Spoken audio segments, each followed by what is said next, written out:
Hello दोस्तों, मैं महेश कुमार आज आपके बीच थेल्स पर मैं आपको बताने जा रहा हूं और आप लोग वीडियो में ज़रूर बना रहिए, आपको ज़रूर समझ आएगा।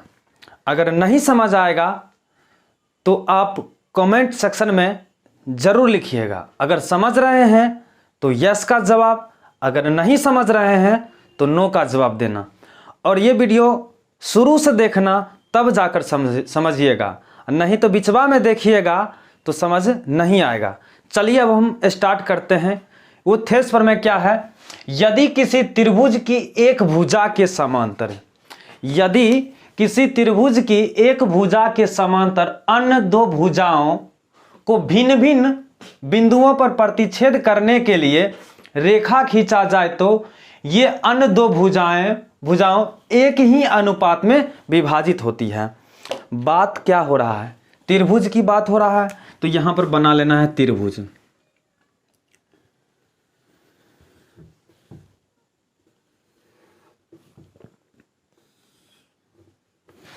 और इस त्रिभुज का नाम देना है ए, बी और ये सी।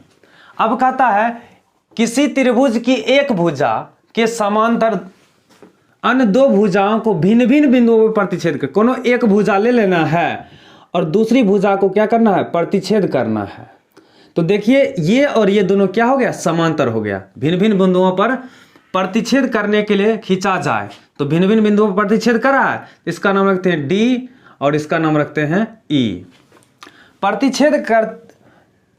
प्रतिच्छेद करने के लिए रेखा खींचा जाए तो ये अन्य दो भुजाओं, ये भुजा और ये भुजाओं एक ही अनुपात में विभाजित होती है, यानी कि ए डी अब बट्टा में डी बी, फिर ए ई अब बट्टा में ई सी।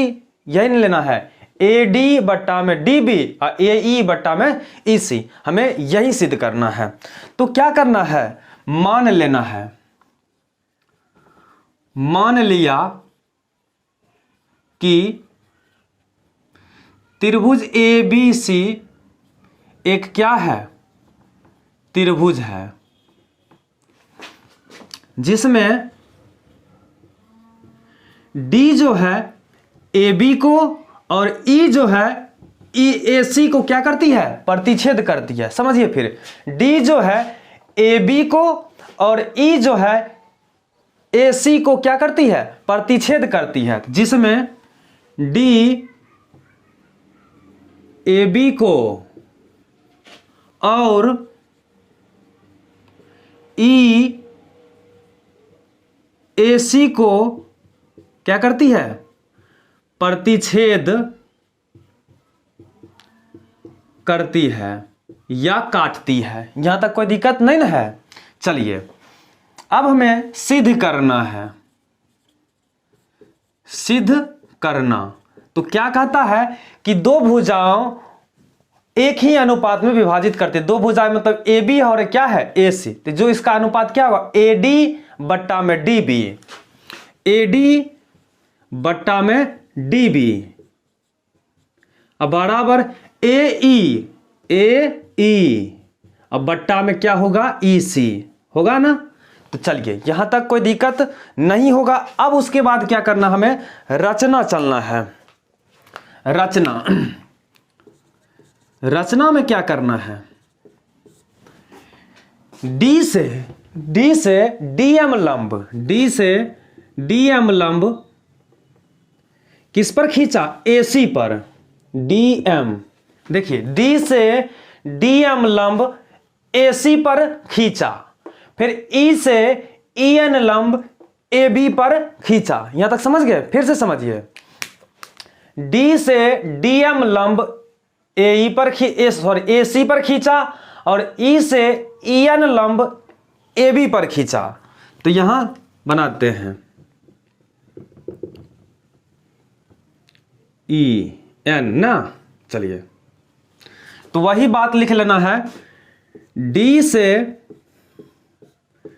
डीएम लंब किस पर? एसी पर, तथा ई से ई एन लंब ए बी और अब क्या करना है, डी से सी को मिला देना है, कोई दिक्कत।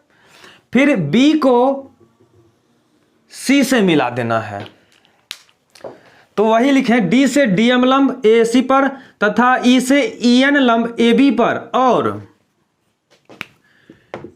डी को सी से तथा बी को ई से क्या कर दिया, मिला दिया। कोई दिक्कत है? फिर से समझिए क्या किए हैं, डी से डीएम लंब ए सी पर खींचा, ई से ई एन लंब ए बी पर खींचा, फिर डी को सी से और बी को ई से क्या कर दिया, मिला दिया। यहां तक आप समझ गए होंगे। अब हम उसके बाद चलेंगे परमाण में। परमाण में आप लोग यहां से क्या कीजिए, सबसे पहले नोट कीजिए, उसके बाद हम आगे प्रोसेस करते हैं। चलिए नोट कीजिए इसको।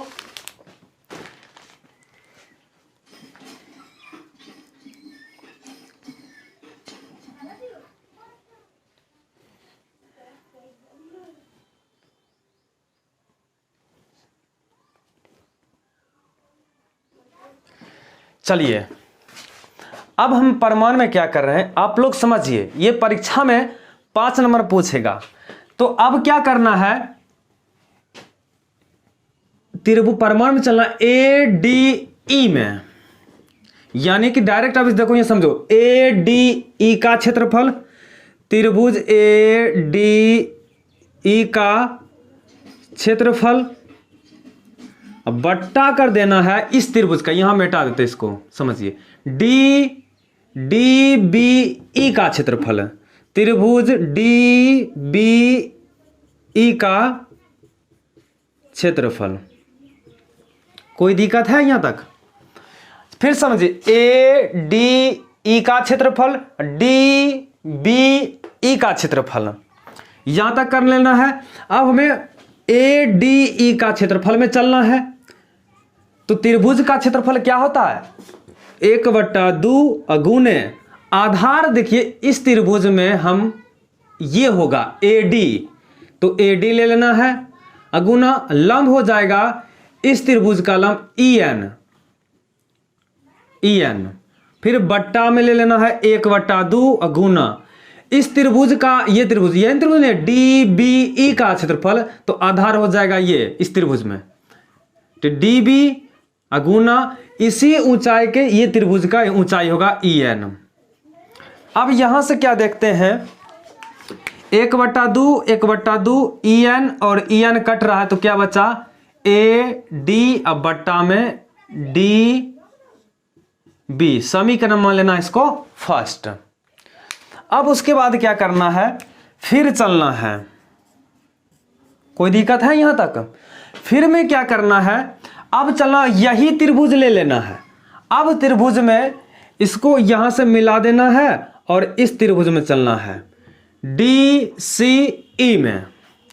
पहले तो वही त्रिभुज रहेगा, त्रिभुज ADE का क्षेत्रफल बट्टा DCE का क्षेत्रफल, त्रिभुज DEC का क्षेत्रफल बराबर। सिर्फ आप लोग वीडियो में बना रहिए और समझने का प्रयास कीजिए। अब देखिए इस त्रिभुज का एक बार आधार ये लिए थे, तब आधार कौन लेंगे, AE लेंगे। तो त्रिभुज के क्षेत्रफल क्या था, 1/2 गुना आधार क्या हो जाएगा AE, गुना इसका ऊंचाई हो जाएगा DM, बट्टा में ले लेना, फिर वही त्रिभुज का क्षेत्रफल 1/2 गुना इस त्रिभुज में चल रहे हैं, तो इसका आधार क्या हो जाएगा EC गुना DM। अब यहां से क्या करना है कि 1/2 कटेगा, DM कट जाएगा, तो क्या बचेगा, AE बट्टा में EC, समीकरण आपका क्या हो गया, सेकेंड हो गया। यहां तक कोई दिक्कत नहीं ना है। आप लोग यहाँ से क्या कीजिए, स्क्रीनशॉट लीजिए, या आप लोग कॉपी से अगर लिख रहे हैं तो जल्दी से जल्दी लिखिए। अगर नहीं समझ आएगा तब कहना। ये परीक्षा में 5 नंबर में पूछा जाता है, इस बार जरूर पूछेगा, इसको नोट कीजिए तब तक। तो चलिए अब आपको यहाँ से करना है क्या, ये समझिए। यहाँ तक तो आप समझ गए हैं। अब देखिए, जैसे ADE का क्षेत्रफल है, अब बट्टा में DBE का क्षेत्रफल है, और फिर सेकेंड समीकरण में ADE का क्षेत्रफल, ये दोनों देखिए समान है, और DEC का क्षेत्रफल ये दोनों अलग है। तो क्या लिखना है, DBE का क्षेत्रफल यानी त्रिभुज DBE, और ये निचला वाला ले लेना है DEC, एक ही आधार DE पर स्थित है। देखिए ये दोनों जो त्रिभुज हम यहां बताए किस पर स्थित था, DE पर ही स्थित था। अब जैसे कि ये हो गया, अब ये देखो, ये समझ गए ना, ये त्रिभुज देखो DE पर स्थित है। अब ये फिर हम बताए थे ये त्रिभुज ऐसे करके बनाए थे।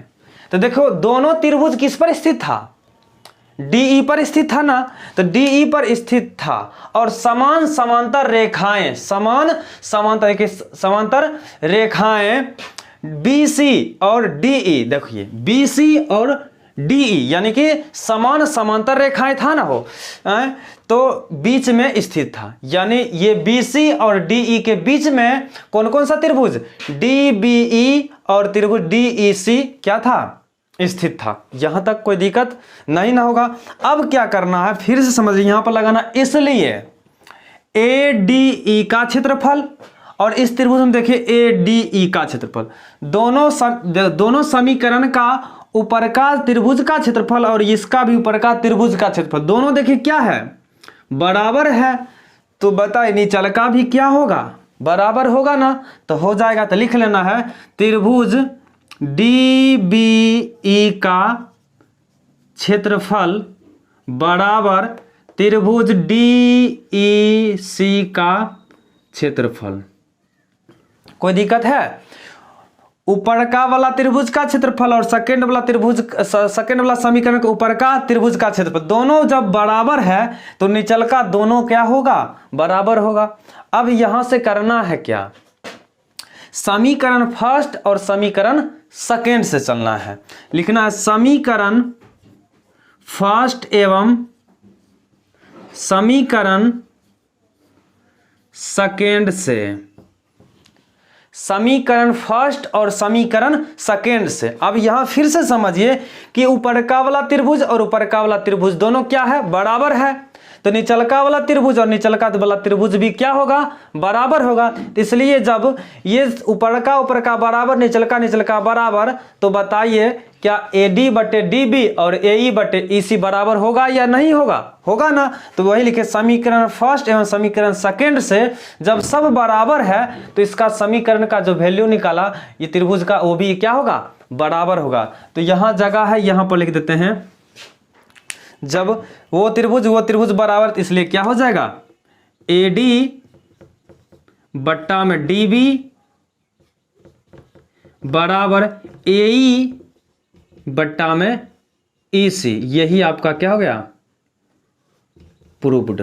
कोई दिक्कत है समझने में? अगर नहीं है समझने में तो जल्दी से कमेंट बॉक्स में लीजिए यस समझ गए हैं, अगर नहीं समझे हैं तो नो लिखिए। ये आपका बिहार बोर्ड में फिक्स।